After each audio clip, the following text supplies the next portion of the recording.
Hello friends, welcome to my channel. So in this video, basically I am going to discuss about the parasympatholytic drugs means anticholinergic और antimuscarinic drug.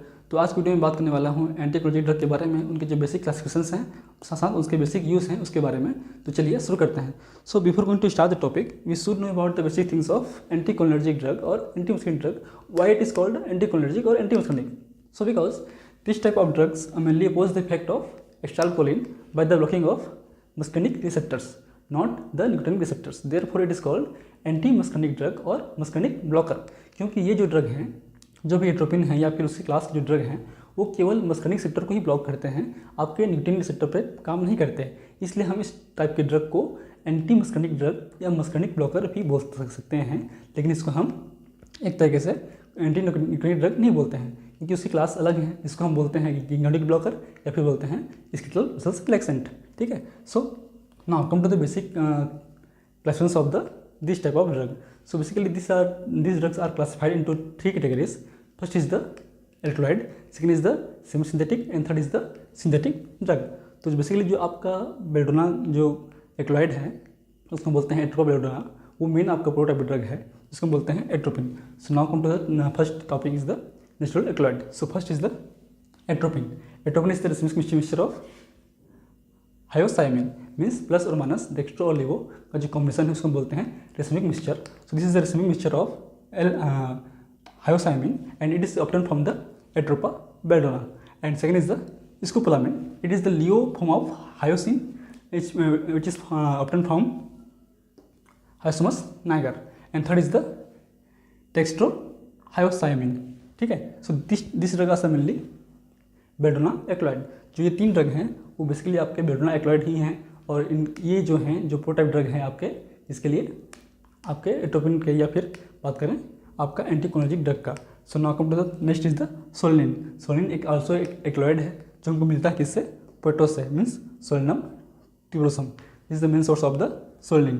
तो ये जो drug हैं कहीं ना कहीं आपके एक्साइटोलिन के इफेक्ट को कम करते हैं। अगर बात करें हम इस ड्रग की दोनों की, तो स्कोपोलामिन और एट्रोपिन में जो मेन डिफरेंस क्या है आपका पेरिफेरल एक्शन और सेंट्रल एक्शन।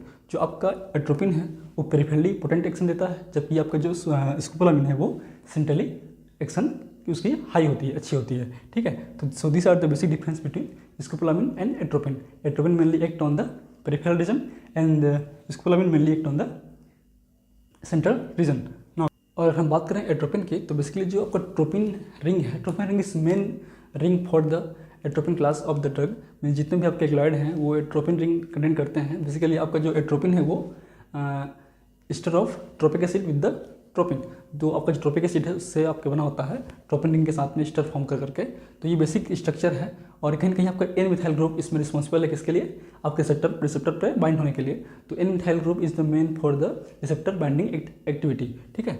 एंड आपका जो एस्टर फॉर्म है वो आपके मेन जो फार्माकोलॉजिकल एक्टिविटी है उसके रिस्पॉन्सिबल होता है, लेकिन इसमें जो आपका जो एस्टर फॉर्म है वो आपका स्टार एस्टर या फिर कार्बन एस्टर नहीं होता, उसमें आपका एरोमेटिक एस्टर होता है। एरोमेटिक एस्टर होने की वजह से जो आपका इसकी जो एक्टिविटी है वो कम्प्लीटली लॉस हो जाती है, इसलिए ये केवल आपका रिसेप्टर बाइंड करता है और रिसेप्टर को ब्लॉक करता है, उसको एक्शन प्रोड्यूस नहीं कर सकता। ठीक है। Therefore it is called a muscarinic antagonist. Okay. जो कि आपका केवल रिसेप्टर को ब्लॉक करता है, वो अपना एक्शन प्रोड्यूस नहीं कर सकता, मीन्स जो आपके रिसेप्टर को जो इंट्रिंसिक एक्टिविटी होती है वो प्रोड्यूस नहीं कर सकता। Now come to the semisynthetic derivatives. तो first is the homatropine. Basically homatropine is also contain the tropine ring. Basically the mandelic acid is the form ester with the tropine. तो इसमें जो मेंडेलिक एसिड है वो main होता है आपके, इसमें जो है आपका ट्रोपिक एसिड होता है, इसमें होता है आपका मेंडेलिक एसिड। जो एस्टर बनता है वो आपका ट्रोपिन से ही बनता है, तो दोनों में कॉमन है ट्रोपिन में, होमोट्रोपिन में और एट्रोपिन पे। Now come to the basic things about homatropine. So basically homatropine is mainly used है topically for the mydriasis means pupil dilation. तो जिसका मेन यूज़ है वो क्या है, पिपिल डायलेशन के लिए है। जैसे कि अगर हम आई पे काम कर रहे हों, या हमको आपके जो कैटरेक्ट हो या फिर ग्लूकोमा हो या रेटिनोपैथी हो, आपको मेजर करना है आपके आई पे, तो आपको जो पिपिल है वो डायरेक्ट होना चाहिए। इसलिए हम इसे डायरेक्टर के रूप में हम इसको यूज़ करते हैं, और ये देने के बाद जो पिपिल डायरेक्ट हो जाता है, साथ साथ this type of drug produce cycloplegic action, means आपका जो लाइट के प्रति जो लाइट के जो अगेंस्ट में रिफ्लेक्स एक्शन है आपके सिलेरी मसल्स का, वो भी ब्लॉक हो जाता है। उससे जो है आपका, अगर हम विजन कर रहे हैं तो हम लाइट आपके फोकस करें आपके आई पे, तो पिपिल जो है कॉन्टेक्ट नहीं हो पाएगा, क्योंकि आपका जो मसल्स हैं, खासकर सिलेरी मसल्स वो रिलैक्स हो चुके हैं, कॉन्ट्रैक्ट नहीं हुए हैं due to the blocking of M3 receptors, therefore it is used mainly in the for the mydriasis. ठीक है, now come to the atropine methyl nitrate, and basically this drug is mainly used in the abdominal colic, acidity and asthma। ठीक है, by blocking the M3 receptors, क्योंकि आपका जो atropine जो है वो कहीं ना कहीं एंटीकोलिनर्जिक ड्रग है। तो जो एंटीकोलिनर्जिक ड्रग है इसलिए जो आपका जो कोलिनर्जिक का एक्शन को अपोज करेगा, तो कोलिन या शेल कोलिन का जो मेन एक्शन क्या होता है आपका एब्डोमेन पेन पे, मतलब एब्डोमेन जो रीजन है जीआई पोर्शन पे, जीआई मसल्स को क्या करता है वो कॉन्ट्रैक्ट करता है, तो उससे जो आपको मसल्स क्रैम्प हो सकते हैं, इसको हम बोल सकते हैं एब्डोमिनल कोलिस या फिर एब्डोमिनल पेन। तो उस कंडीशन में हम उसको यूज़ कर सकते हैं, उसको आपके जो मसल्स हैं, जो मरोड़ है आपके जीआईटी के अंदर में, उसको कम करने के लिए। साथ साथ आपका जो स्टाइलकोलिन है वो आपके हाइपरसिटी करता है और अस्थमा करता है, तो उसको भी ब्लॉक करने के लिए हम एज ए एट्रोपिन क्लास के जो ड्रग हैं उनको हम यूज़ कर सकते हैं एज ए एंटी एसिडिटी और anti asthmatic drug. Now come to the tropium derivatives. So basically Ipratropium, Tiotropium and Oxytropium is mainly used in the asthma as a bronchodilator by the blocking of M3 receptors. And these are the 4th ammonium analog. Therefore मतलब means it is a water soluble drug and it can be used in the peripheral region। तो जो आपका ये water soluble drug होते हैं ये आपके sanitary काम नहीं करते हैं, तो ये आपका जो पेरिफेरल रीजन पे जो बेसिकली आपका M3 रिसेप्टर्स है आपके ब्रोंकाई के अंदर में, उसको ये ब्लॉक करता है। उससे जो ब्रोंको कंस्ट्रिक्शन इफेक्ट है स्टाइलकोलिन का वो नहीं होता है, इसलिए हम इसको एज ए ब्रोंकोडाइलेटर या फिर आपके अस्थमा में हम यूज़ कर सकते हैं।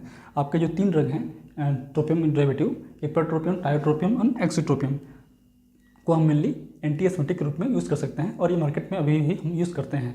ठीक है, now come to the synthetic derivatives. So first is the mydriatics, means इस ड्रग को हम ऐसे मिड्रियाटिक्स के रूप में यूज़ कर सकते हैं, जिससे हम बात कर चुके हैं आपके होमोट्रोपिन के केस में, कि ये ड्रग जो हम आँख में देने के बाद आपका जो पिपिल जो है साइज है वो डायरेक्ट हो जाता है, उससे हम इजीली हम आई से रिलेटेड जो डिसीज़ हैं उसको हम ऑब्जर्व कर सकते हैं, चाहे रेटिनोपैथी हो, कैटरेक्ट हो या ग्लूकोमा हो। ठीक है, for example tropicamide and cyclopentolate are mainly used in the mydriasis for the mydriasis condition और मिड्रियासिस इफेक्ट। ठीक है, now come to the next is the antisecretory और एंटीस्पाज्मोडिक ड्रग। एंटीसेक्रेटरी मतलब they decrease the secretion of various GI glands and other exocrine glands and it also relax the GI or other muscle cells। ठीक है, by the blocking of M3 receptors। Now come to their examples। So first is the quaternary ammonium compound। ठीक है, and due to the quaternary compound it is a water soluble drug and therefore it can used in the peripheral region or mainly act on the peripheral region। So for example Propantheline, Oxyphenonium, Isopropamide and Cyclopentolate are the drug which are used in the peripheral action for example आपका abdominal pain या GI cramp में जो हम इसको use कर सकते हैं, जिसको ब्लॉक करता है आपके M3 रिसेप्टर को, तो ब्लॉक होने से जो आपका जो क्रैम्प है वो आपका रिलैक्स हो सकता है। ठीक है, now come to the next is the tertiary ammonium compound and they are mainly acts on CNS और eye region, for example dicyclomine and pirenzepine. तो पारेंजिपिन का हम एज ए एंटीसेक्रेटरी यूज़ कर सकते हैं आपके प्रीसेंटिक एजेंट में, और जो डाइसाइक्लोमिन है ऐसे आपका एंटीमेटिक में हम यूज़ कर सकते हैं। सेंट्रली जो आपका ये M3 रिसेप्टर्स है या फिर M1 रिसेप्टर्स है या फिर आपका हिस्टामिन के भी काम करता है, तो उसको भी ब्लॉक करता है, उससे जो आपका ओमेसिस इफेक्ट है वो कम होता है। Now come to the vesicoselective drug. So oxybutynin and tolterodine are the main drug for the vesicoselective action. Now come to the anti parkinsonian drug, means इन जो ड्रग हैं उनका हम ऐसे एंटी पार्किंसन में यूज़ कर सकते हैं, क्योंकि आपका जो पार्किंसन में है हम बात कर चुके हैं जो कोलिनर्जिक एक्टिविटी है वो बढ़ जाती है, तो सेंट्रली कोलिनर्जिक एक्टिविटी को कम करने के लिए हम as a centrally anti cholinergic drug use कर सकते हैं। For example procyclidine, trihexyphenidyl and biperiden are the main this are the main drug for the Parkinson disease. तो हम पार्किंसन डिसीज में इसका हम यूज़ कर सकते हैं। सो बात करें हम अदर ड्रग्स की, तो some other drugs like TCS means tricyclic antidepressant like amitriptyline, nortriptyline, imipramine and the phenothiazines and antihistaminics mean H1 receptor blocker are also block the effect of acetylcholine। ठीक है, तो ये आपका एंटीकोलिनर्जिक की तरह भी ये यूज़ होता है, या एंटीकोलिनर्जिक का इफेक्ट है उसमें प्रोड्यूस हो सकता है। So this drug are the main class of parasympatholytic drugs. So if you want to take a note, please take a screenshot। Thank you।